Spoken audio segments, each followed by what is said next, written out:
Hello, 7 billion YouTube viewers. My name is Susan and this is my first attempt at a YouTube video cooking show, which I guess I'll call Susan's Cooking Kitchen Corner, which I've been having a hell of a time saying, so let me try that again. Susan's Kitchen Corner. Okay, if I slur it, it's because it's me, and I tend to slur words together faster than the speed of light. Anyway, the show must go on. We're going to be making homemade tortillas, my style, and there's thousands of styles out there. So I'm one in literally 1 million people on YouTube making tortillas, so maybe my show is a little different, maybe it's not. Okay, well, let's see what happens. So let's get started. Olive oil, 2 tablespoons of olive oil. I like Barani's, but we're going to use California olive ranch. Half a teaspoon baking powder. And make sure you shake the can, because it says shake the can, so we're going to shake the can.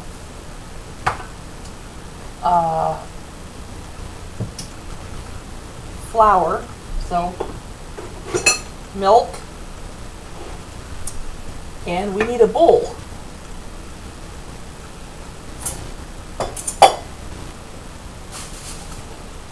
Right in front of me. Okay, so let's get started. 2 cups flour. Now this is a liquid measuring cup. Has a little flour in it because I have been cooking. I prefer to use it because I like it. And when you measure out flour, no matter what kind of measuring device you're using, you're always going to have a different amount because everyone scoops. You get people that scoop the flour, you get people that sweep the flour. There's lots of different ways to do it, but you always get a different amount. So when you're pouring the liquid into the flour, make sure that you compensate the liquid. If you more liquid or less liquid, it's always going to change. You're never going to get a recipe that is exactly this much flour, that much liquid. You always want to compensate because there's no way for humanly possible to scoop flour and have it perfect every single time, unless you have a handy dandy scale, which works wonderfully, and that's especially for making bread. This one's got some issues. I've used it a lot. The battery falls out. The whole thing is just, I have really abused this. It's going to die pretty soon, but it's well worth it because you get ounces, and it also does kilograms, and that's wonderful too when you're doing like donuts and weighing out the dough. If you heard that sigh, that's my husband in the background, and if you hear any meowing, that's the cat. So let's get started here, and hope this doesn't turn into a 30-minute video like my last one. So 2 scoops of flour,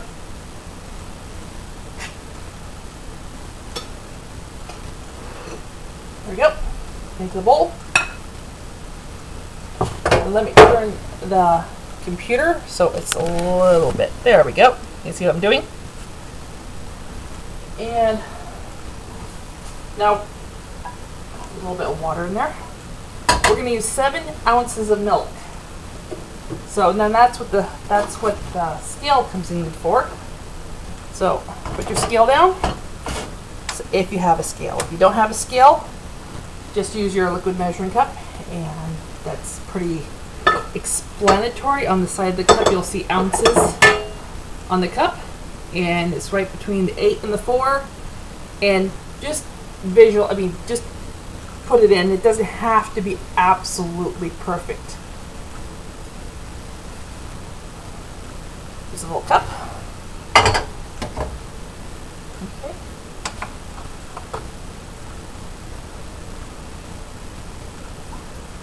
One, 2, 3, 4, 5, 6, 7. Okay, that goes back in the refrigerator. Okay, now you're going to pour this into a pot. And you are going to turn the burner to low, or in this case, I'm going to turn it a little bit higher because, again, I do not want my video to turn into a feature-length film, which my first try, it did. Okay.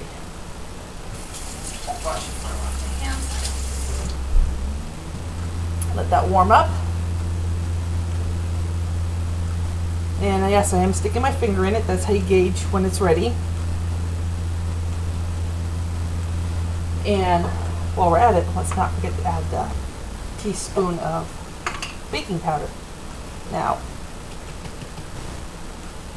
this is a teaspoon, but we're adding a half teaspoon, so it doesn't have to be perfect. Just shove the little teaspoon in there, and when it fills up halfway, voila. There's no, doesn't have to be perfect. So put that in the flour.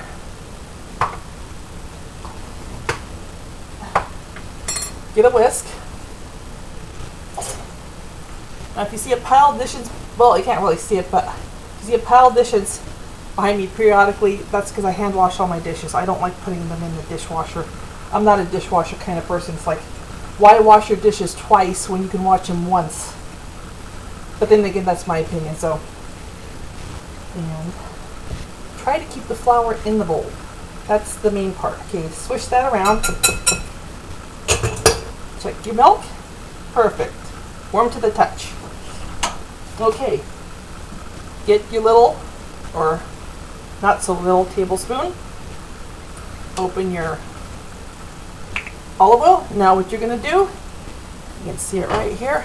I'm not used to this. So there's the pot with the milk in it that's been heating up. And 2 tablespoons of olive oil right into the milk. There we go. I used to put the olive oil into the flour directly. That doesn't work. So it's into the milk. Okay. Now the milk and olive oil mixture is going to go into the flour. Now if you want, you can pour not all of it, just leave a little bit out in, like maybe half a cup still in the pot. Let me get my spatula out. Now you can see me pull the flour in from the sides and just work it. You're going to find out everything's spinning. When you're mixing the flour, you spin it. When you're working out the dough, you spin it. When you roll it out, you spin it. So don't get dizzy. Okay. And then when it gets clumpy, then start to chop it like you're stabbing it. Well, and it'll look like it'll look raggedy. Add some more milk. Now I'm going to add the rest of it. Put that over there. And keep on working it.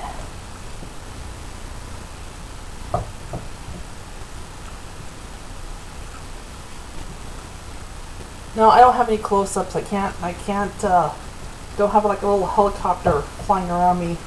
So I just do the best I can. Hopefully this will work.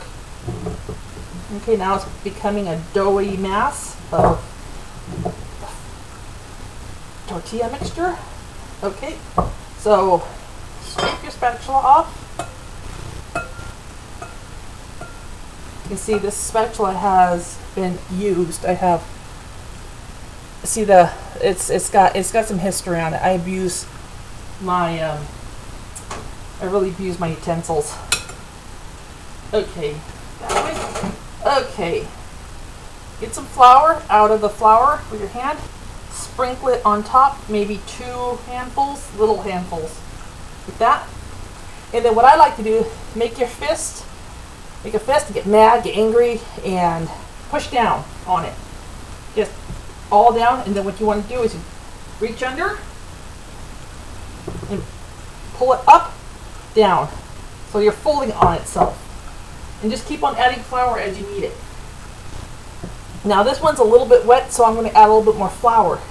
If it's a little bit dry, what you can do is take the pot, add a little bit more milk, heat it up, and add a tablespoon at a time, so you can control the consistency, because you don't want a big pot of porridge if you have too much liquid in there. Okay, it's turning out really good. Just keep on folding on itself. Pull enough flour on your knuckles. You can see that. Just folding in on itself. It's really nice. A little bit more flour. Okay, here's the dough. Yeah, let me show you. And I have plastic. I don't know if you can see it. I have, oh, no, you can't, but I have plastic wrap across my keyboard so I can bring the food in real close. And there's the dough. It's nice and pliable. It's not sticking to my hand anymore. So what you're going to do is you're going to let this rest for about 25 to 10 minutes. And you can actually let it rest longer if you're making batches, so it can actually sit there for maybe half hour, because if you're working multiple batches, it's not going to kill it. Let's see, what else? So this is real nice, and if you want to rest it 10 minutes, that's okay too, because let's say you're in a rush and you need to make the tortillas real fast. So 10 minutes is fine, 20 minutes, 5 minutes is optimal, but 30 minutes is okay too.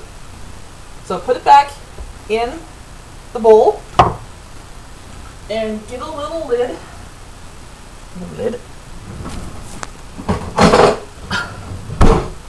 Put it on top and put it in a warm place. Okay, that's it. And then the next episode, which you're going to hear me say some really crazy stuff at the beginning because I messed up. This is not the second one. I'll say, oh, I forgot the rest. Tell you the rest of dough, and then instead of saying 7 billion, I said 78 billion. So I wanted to add more people than there was to the earth, because I stutter and I make nice little things happen with my voice. So I will see you later. I hope you enjoyed this. Bye bye.